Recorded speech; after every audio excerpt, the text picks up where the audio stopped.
अध्यक्ष महोदय, नाकामी केवल यहां तक नहीं है। और भारतीय जनता पार्टी क्या है, मैं केवल एक पुरानी घटना याद करता हूं। एक बार फैजाबाद अयोध्या में एक कार्यक्रम था, उसमें बड़ी तैयारी की गई थी और तैयारी के साथ कलाकार मुंबई से बुलाए गए थे। हो सकता है वो सहमति दिल्ली से ना रही हो, केवल लखनऊ की सहमति से हो रहा हो कार्यक्रम। और जब कार्यक्रम की पूरी तैयारी हो गई, भगवान श्री राम बनकर के कोई आ गया, लक्ष्मण बनकर के कोई आ गया, मां सीता भी बनकर के कोई आ गया, हनुमान जी, और भगवान हनुमान भी बनकर के कोई आ गया। लेकिन जब लखनऊ से वो हेलीकॉप्टर उड़ा और अयोध्या पहुंचा तो सब लोग थे, लेकिन उसमें हनुमान नहीं थे। अध्यक्ष महोदय, मैं भारतीय जनता पार्टी के लोगों से कहूंगा कि जानकारी करिए कि आखिरकार भगवान श्री राम थे, लक्ष्मण थे, सीता थी, लेकिन हनुमान क्यों नहीं थे? हनुमान इसलिए नहीं थे, शायद उनकी जात या धर्म कुछ और था। अध्यक्ष महोदय, ये देश मिली जुली संस्कृति से चला है। कुछ हमने सीखा, कुछ उन्होंने सिखाया। और जो लोग ये कहते हैं कि हम सबको बराबरी का हक देते हैं, अभी कुछ दिन पहले ईद निकली है। अध्यक्ष महोदय, वो परंपरा रही है, न केवल मैं जाता हूं, बल्कि कोई दल का नेता ऐसा नहीं न जाता हो उस कार्यक्रम में शामिल होने। भारतीय जनता पार्टी के जो मुख्यमंत्री, उप मुख्यमंत्री, वो भी जाते हैं, उप मुख्यमंत्री, सभी धर्मों के नेता आते हैं। लेकिन पता नहीं इस बार क्या साजिश थी, षड्यंत्र था कि वहां पर कुछ पाबंदी लगी हुई थी। अगर किसी कारण पाबंदी लगी हुई थी तो बात समझ में आती है, लेकिन जब जानकारी हुई है, किसी को नहीं पता था कि पाबंदी क्यों लगी है कि आप नहीं जा सकते वहां पर कार्यक्रम में शामिल होने। क्या यही भारत है, यही संविधान हमें रास्ता दिखाता है? अध्यक्ष महोदय, मंत्री जी बताएं हमें, वो खुद भी माइनॉरिटी हैं, भगवान बुद्ध के रास्ते पे चलते हैं। भगवान बुद्ध का रास्ता दूसरा है। हम आपको अपना मानते हैं तब भी जब आप हमारे बहुत सारे ग्रंथों को नहीं मानते, तब भी हम आपको अपना मानते हैं। आप हमारे पुराणों को नहीं मानते हैं, आप हमारे उपनिषदों को नहीं मानते हैं।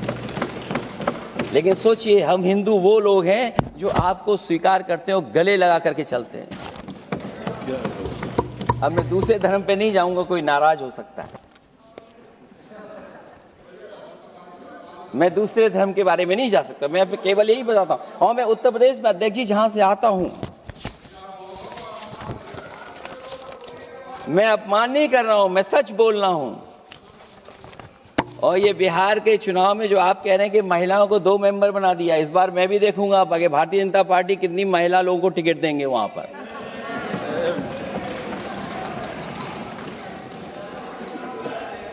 अध्यक्ष महोदय, भाजपा जब भी कोई नया बिल लाती है तो वो अपनी नाकामी छुपाती है।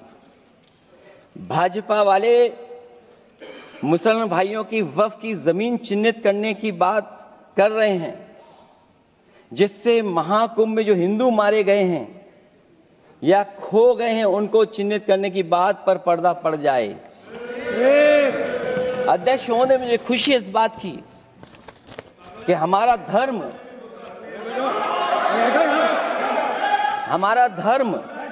अध्यक्ष महोदय, नहीं, कुछ कहना चाहते हैं।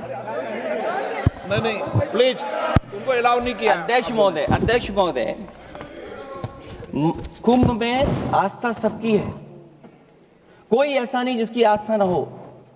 और कुंभ कोई पहली बार नहीं हो रहा था। ये भारतीय जनता पार्टी के लोगों ने ऐसा प्रचार किया कि 144 वर्षों के बाद पहली बार महाकुंभ होने जा रहा है, और लोग निकल पड़े। सरकार ने कहा कि हमारी तैयारी 100 करोड़ की है। आप कहते टेक्नोलॉजी का हम इस्तेमाल करेंगे, जमीनों को हम मैपिंग कर करके डेटा एंड रिकॉर्ड ठीक करेंगे। अध्यक्ष महोदय, ये बताएं कि वो 30 लोग कौन थे, उनके नाम क्या थे जिनकी जान चली गई? न केवल जान जाने वालों की, बल्कि अध्यक्ष महोदय ये सरकार बताए कि जो लगभग 1000 हिंदू खो गए हैं, जो अभी तक नहीं मिले, जो अभी तक नहीं खोज पाए हैं, वो 1000 हिंदू की सूची कहां है? और फिर धर्म कारोबार की बात है, जो ये लोग गोली। अध्यक्ष महोदय, मैं कार सेवक वाली बात इसलिए नहीं छेड़ना चाहता हूं। अध्यक्ष महोदय, ये शायद माननीय सदस्य जानते नहीं कुछ सच्चाई नहीं जानते। अध्यक्ष महोदय, ये संविधान की वजह से, संविधान को बचाने के लिए, हिंदू एकता को बचाने के लिए कुछ फैसले लिए गए, लेकिन एफआईआर हम लोगों पे नहीं लिखी गई थी। एफआईआर उन पे लिखी गई थी जो बेचारे तैयार हो गए थे सुबह, लेकिन पता नहीं कहां से फोन आया था, कहा था कि अब तैयार तो हो गए हो, लेकिन आप शिलान्यास में नहीं आ सकते। बहुत सही। इसलिए बात को इधर से उधर नहीं में ले जाना चाहता। अखिलेश जी, जरा वक्त पे भी आ जाओ। अच्छा, वक्त पे आ रहा हूं। नहीं, वक्त पे अध्यक्ष इसलिए आ रहा हूं क्योंकि वक्त समझने के लिए भारतीय जनता पार्टी की सोच क्या है। और ये अध्यक्ष महोदय जब ये कह रहे हैं कि इससे कारोबार होगा, अध्यक्ष महोदय, धर्म की चीजों से कारोबार नहीं हो सकता। हमारे उत्तर प्रदेश के मुख्यमंत्री जी ने भी कहा कि कारोबार होगा। वो 30 की गिनती में उलझे हुए हैं, जैसे 30 मार खाए वो। उनसे पूछा कि जान कितनी गई, वो 30। उनसे पूछा कि कारोबार कितने का होगा, 30 गुणा 10,000 करोड़। सोचिए, कुंभ हमारा क्या कारोबार की जगह है? और फिर उसका कौन नापेगा, कैसे नालाएगा? और फिर हमारे माननीय मंत्री जी कह रहे हैं कि जमीन, चाहे वो रेलवे की हो, चाहे वो डिफेंस की हो, वो भारत की जमीन है। मैं भी स्वीकार करता हूं कि रेलवे की जमीन भी भारत की है, डिफेंस की भी जमीन भारत की है। क्या डिफेंस की जमीन नहीं बेची जा रही मंत्री जी? अध्यक्ष महोदय, क्या रेलवे की जमीनें नहीं बेची जा रही हैं? अध्यक्ष महोदय, केवल यहां तक नहीं, कितना हस्तक्षेप होता है। वक्फ भी भारत के, इसीलिए तो कहीं ना कहीं वक्फ की जमीन से, अध्यक्ष महोदय, माननीय मंत्री जी बताएं, और मुझे उम्मीद है कि जब जवाब देंगे तो बताएंगे कि वक्फ की जमीन से बड़ा मुद्दा वो जमीन है जिस पर चीन ने अपने गांव बसा लिए हैं, लेकिन कोई बाहरी खतरे पर सवाल बवाल न करे, इसलिए ये बिल लाया जा रहा है। और माननीय मंत्री जहां से आते हैं, जिस प्रदेश से आते हैं, कम से कम ये तो बताएंगे कि वहां कितने चीन ने गांव बसा लिए, घर बन गए हैं। अध्यक्ष महोदय, आपके माध्यम से सरकार गारंटी दे कि वक्फ की जमीन कभी भी किसी भी पैतरेबाजी से, किसी और मकसद के लिए किसी और को नहीं दी जाएगी। हमसे जुड़े रहने के लिए हमारे YouTube चैनल को सब्सक्राइब करें और नई वीडियो की नोटिफिकेशन के लिए बेल आइकॉन को दबाएं।